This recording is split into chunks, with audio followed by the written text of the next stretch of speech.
نشانیوں کی ابتدا جو ہوگی وہ ظہور مہدی سے ہوگی، جس کے بعد ایک کے بعد دیگرے آتے چلے جائیں گے یہاں تک کہ قیامت قائم ہو جائے گی۔ یہ ظہور مہدی سے شروع ہوگی۔ اللہ کے رسول صلی اللہ علیہ وسلم حذیفہ بن الیمان اور ایک روایت کے مطابق کیا ہے نواس بن سمعان، ان کے بارے میں یہ راوی ہے اور صحیح مسلم کی روایت ہے جس میں کہتے ہیں کہ ہم ذکر کر رہے تھے بعض باتوں کا کہ اللہ کے رسول ہم پہ آئے، پوچھا کہ کیا باتیں کر رہے ہو، کہا کہ ہم قیامت کا ذکر کر رہے ہیں، تو اللہ کے رسول نے کہا یاد رکھو کہ قیامت اس وقت تک قائم نہیں ہوگی جب تک کہ تم 10 نشانیاں نہ دیکھ لو۔ اس وقت بڑی بڑی نشانیاں اللہ کے رسول نے گنوائی، فرمایا ثلاثۃ خسوف، خسف بالمشرق، خسف بالمشرق، خسف بجزیرۃ العرب، بڑے بڑے زمین کے دھسنے اور زلزلے کے 3 واقعات دنیا میں ہوں گے۔ یہ ایک مشرق میں ہوگا ایشیا کے اندر، ایک مغرب میں ہوگا یورپین کنٹریز کے اندر، ایک جزیرۃ العرب عرب کے اندر ہوگا، امارات متحدہ کے اندر۔ بڑے بڑے 3 زلزلے نہیں، خسف، زمین پھٹے گی، دھس جائیں گے لوگ، خسف ہوں گے۔ پھر اس کے بعد فرمایا الدخان، دھواں کا آنا، ایک ایسا دھواں نکلے گا جو پوری کائنات پہ چھا جائے گا، جس سے کافر کئی مریں گے، لیکن مسلمانوں کو صرف اتنی شکایت ہوگی کہ زکام جیسے ہوتا ہے، سردی ہو گئی تو کیا ہوتا ہے، اس طرح کا کیا ہے نقصان پہنچے گا، اس کے علاوہ کچھ نہیں پہنچے گا، لیکن پورا آسمان دھواں دھواں ہی نظر آئے گا۔ وہ ایک بڑی نشانی ہے الدخان۔ پھر فرمایا وہ دجال، جس کے بارے میں تفصیل میں نے بیان کی۔ پھر فرمایا وہ دابہ، ایک جانور زمین پھاڑ کے نکلے گا، اور اس کا ذکر قرآن میں بھی ہے، وَإِذَا وَقَعَ الْقَوْلُ عَلَيْهِمْ أَخْرَجْنَا لَهُمْ دَابَّةً مِّنَ الْأَرْضِ۔ اس وقت کو یاد کرو جب کیا ہے زمین پھاڑ کے ایک جانور نکلے گا تمہارے ہاں سے۔ روایتوں میں یہ بات ثابت ہے، یہ جانور مکے کے حرم کے اندر نکلے گا چاش کے وقت، بالکل ضحیٰ کا وقت 10 یا 8 بجے کا وقت ہوگا، لوگ طواف کر رہے ہوں گے، رکن یمانی اور مقام ابراہیم کے درمیان زمین پھٹے گی اور جانور نکلے گا، بالکل عجیب و غریب ہوگا جانور وہ، اور وہ جانور جب نکلے گا تو وہ اتنا واضح طور پر کافر اور مشرک کو الگ کر دے گا، مسلمان کو الگ کر دے گا کہ لوگ اس کے بعد اس پر ایمان لانا بھی شروع کر دیں گے تو اللہ ایمان قبول نہیں کرے گا،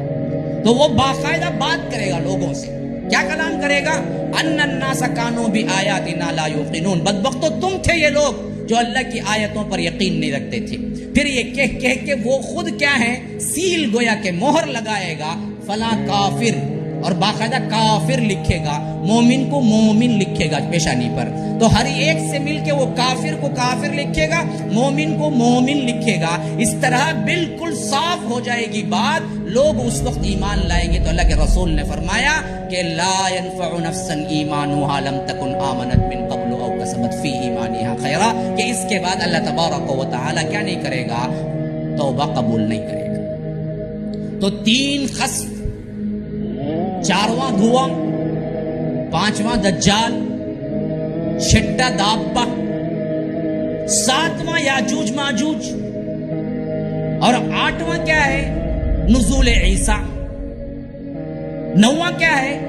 طلوع الشمس من مغربها، مغرب اچانک سورج جو کہاں غروب ہوتا ہے وہیں سے طلوع ہوگا،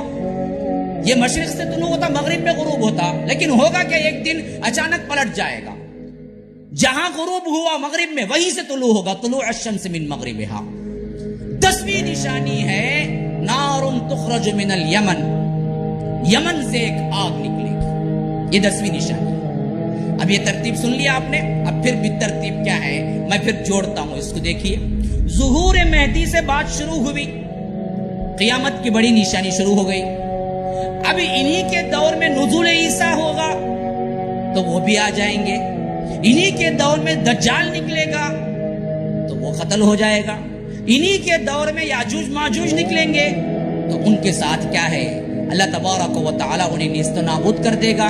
پھر حضرت عیسیٰ نیچے آ کے زندگی گزاریں گے، وہ سب سے سنہری دور ہوگا مسلمانوں کا جس میں یہ رہیں گے، پھر ان کی وفات ہوگی، پھر مسلمان دھیرے دھیرے بھولنا شروع کر دیں گے وہی چیز جو ان کو سکھلائی گئی، پھر بگاڑ ان کے اندر پیدا ہوگا۔ اب یہ موقع پتہ نہیں کب ہوگا کہ ایک دن ایسا ہوگا جس میں مسلمان پھر اپنے طور سے بگاڑ کے شکار ہو کہ کچھ کافر بھی بنے ہوئے ہوں گے، کچھ کیا ہے صحیح مسلمان بھی رہے ہوں گے، جب کیا ہے یہ جانور نکلے گا اور یہ جانور سب پہ ٹھپا لگا دے گا، کون مسلمان ہے کون مشرک ہے، کون مسلمان ہے کون مشرک ہے، گویا کہ ایک حتمی فیصلہ ہونے والا ہوگا۔ تو ایسا ہی کوئی ایک زمانہ ہوگا، ایک بہت بڑا زمانہ گزر جائے گا جس میں کیا ہے یہ جو نکلا ہے خروج یہ لوگ بھول جائیں گے، تو اچانک طلوع الشمس من مغربها ہو جائے گا۔ آپ کو معلوم ہے کہ یہ جو سسٹم ہے نا، اس کے تحت پورا سسٹم ہے، یہ سورج غروب اور طلوع ہوتا ہے، یہ خالی سورج غروب طلوع نہیں ہوتا، یہ پورے سیارے ہیں جس کی وجہ سے یہ برابر ادھر سے ادھر ہوتا ہے۔ جب اچانک یہ ٹہر کے وہیں سے نکلے گا تو پورا ایک ہنگامہ ہو جائے گا دنیا کے اندر، کیونکہ ہونا بدہی بات ہے۔ جب وہ ہوگا تو پھر وہی معاملہ ہوگا کہ جو لوگ بگڑے تھے وہ آ کے توبہ کرنے لگیں گے، تو اللہ کے رسول نے کہا کہ نہیں، اس وقت بھی اللہ تبارک و تعالیٰ کسی کی توبہ قبول نہیں کرے گا، کسی کی توبہ قبول نہیں کرے گا۔ اللہ تبارک و تعالیٰ اس وقت بھی وہ آخری نشانی کہتے ہیں۔ پھر اس کے بعد کا وہ عرصہ ہے جس میں دخان کب ہوگا اس کی کوئی تعین کسی حدیث سے نہیں ملتی۔ یہ دھوئیں کا نکلنا کس زمانے کے تحت ہوگا ہمارے پاس کوئی حدیث نہیں ہے، صرف اتنا معلوم ہے کہ دھواں نکلے گا جس سے کافر مریں گے اور مسلمانوں کو زکام کی طرح نزلہ ہوگا، بس اس کے علاوہ کچھ نہیں ہوگا۔ یہ کب ہوگا واقعہ ہمیں کوئی تعین نہیں ملتی۔